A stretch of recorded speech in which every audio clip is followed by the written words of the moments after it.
Hello everyone. तो today हम लोग पढ़ रहे हैं method of computing charging depreciation. तो मेनली देखो दो तरह से चार्ज करते हैं। डिप्रिसिएशन का जो मेथड होता है वो दो तरह से होता है। पहला है स्ट्रेट लाइन मेथड और दूसरा है रिटन डाउन वैल्यू मेथड। तो देखो स्ट्रेट लाइन मेथड को हम लोग क्या क्या कहते हैं, दूसरे नाम से भी जानते हैं स्ट्रेट लाइन मेथड को, फिक्स्ड इंस्टॉलमेंट मेथड और इक्वल इंस्टॉलमेंट मेथड। पता है स्ट्रेट लाइन मेथड को फिक्स्ड इंस्टॉलमेंट मेथड और इक्वल इंस्टॉलमेंट मेथड क्यों कहते हैं? देखो पहले जानते हैं कि स्ट्रेट लाइन मेथड को स्ट्रेट लाइन मेथड ही क्यों करते हैं, क्योंकि डिप्रिसिएशन अगर लगेगा ना स्ट्रेट लाइन मेथड में तो कैलकुलेट अगर हम लोग करेंगे तो जो ओरिजिनल कॉस्ट का हम लोग निकालेंगे ना, ओरिजिनल कॉस्ट रहेगा, ठीक है, तो वो अगर हम लोग ग्राफ में प्लॉट करेंगे तो वो एक स्ट्रेट लाइन बनेगा, तो इसलिए स्ट्रेट लाइन मेथड होता है। और fixed amount of original cost of the asset is charge depreciation every year. हर साल एक ही मतलब फिक्स्ड कॉस्ट चार्ज होगा। मान लो कि पहला ईयर 10% डिप्रिसिएशन चार्ज हुआ, दूसरा ईयर 10% डिप्रिसिएशन चार्ज हुआ, तीसरा ईयर 10%, हर साल फिक्स्ड रहेगा।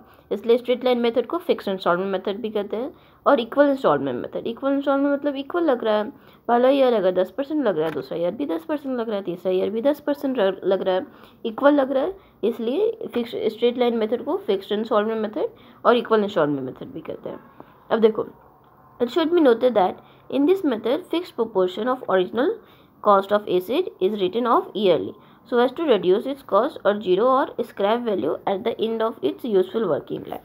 ठीक है, तो देखो स्ट्रेट लाइन मेथड में तीन चीज़ पहले हम लोग जान लेते हैं। कॉस्ट दिया रहेगा, ठीक है, स्क्रैप वैल्यू दिया रहेगा और एस्टिमेटेड यूजफुल लाइफ, मतलब कितना ईयर वो यूज़ हुआ, कितना एस्टिमेटेड उसका यूजफुल लाइफ है।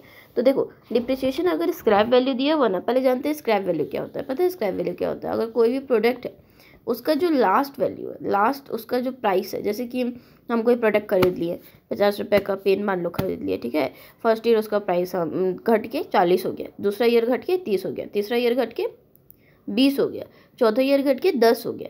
तो हम मान लो 10 है उसका स्क्रैप वैल्यू रख रहे हैं, हम 10 से कम में नहीं बेचने वाले हैं वो पेन को। तो स्क्रैप वैल्यू जो लास्ट वैल्यू होता है वो स्क्रैप वैल्यू होता है। देखो अब दिया हुआ है method of calculating annual depreciation. जब स्क्रैप वैल्यू दिया होगा ना तो डिप्रिसिएशन कैसे निकालेंगे? जो कॉस्ट ऑफ एसिड दिया रहेगा, सब क्वेश्चन में दिया रहेगा, नेक्स्ट वीडियो में हम न्यूमेरिकल करवा रहे हैं, ठीक है। तो अभी थ्योरी बस ऐसे ही सुनते जाओ, ठीक है, और नोट कर देना लास्ट में। तो डिप्रिसिएशन अगर स्क्रैप वैल्यू दिया हो तो कैसे निकालेंगे?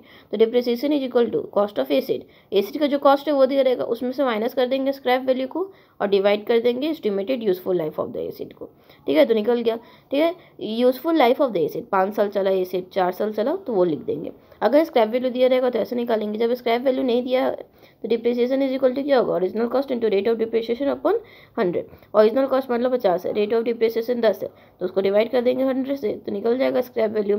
जब निकल जाएगा डिप्रिसिएशन जब स्क्रैप वैल्यू नहीं दिया हुआ है, ठीक है, समझ गए? क्लियर? चलो अब न्यूमेरिकल कर रहे हैं नेक्स्ट वीडियो में, तब तक यू कैन टेक स्क्रीनशॉट।